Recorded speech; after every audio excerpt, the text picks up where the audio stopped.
አሁን እንደምታዩት የዘንድሮ በልግ አስደማሚ ዝናብ እየዘነበ ነው።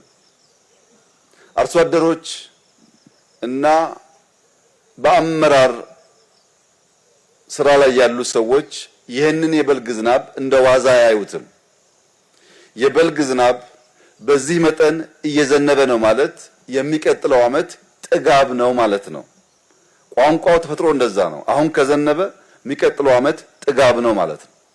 ግን ጥጋብ የሚሆነው ለማን ነው? መሬቱን አርሶ አለስልሶ ፈጣሪውን ታምኖ ለሚጠብቅ ሰው ነው። መሬት አለስልሶ አርሶ ያልተዘጋጀ ሰው ዝናቡ ያልፈዋል። የዘንድሮ ዝናብ ከአምናው ከአቻምናው ከዚህ ቀደም ከምናቀው ዝናብ በተለየ መንገድ እኛ ኢትዮጵያውያን ልንወስድ ይገባናል።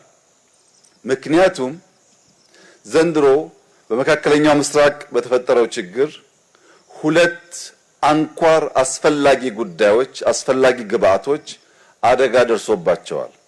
አንደኛው ነዳጅ ኢነርጂ ነው። ሁለተኛው ማዳበሪያ ነው። ሁለቱ ቁልፍ ግብአቶች በደረሰባቸው አደጋ የመጀመሪያው ጥቃት የሚያጋጥመው ምግብ ነው። በማዳበሪያውም በኢነርጂውም እጦት ምክንያት የሚጎዳው የምግብ እጥረት የሚያስከትለው አደጋ ነው።